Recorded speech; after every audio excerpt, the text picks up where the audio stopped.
leo chốc chầu là cao quá đầu mò leo cu về là cao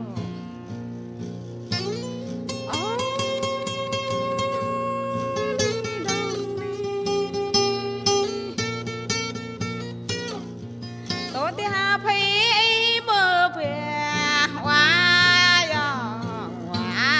giòn tôi thì hà chơi bờ khăm quá giòn tôi thì hà nằm mây bờ giang quá đầu cao mà kêu dần da quá đầu cao mà tơ nhà dần tư quá giòn cao mà ba mở cầm lên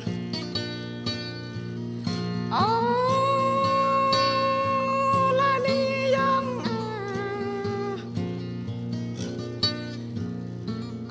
cứt ấy quay mừng rồi nghèo quá để đâu cứt ấy lão mừng tay quá đầu mà leo chốc chầu là cao quá giòn mà leo cu về là cao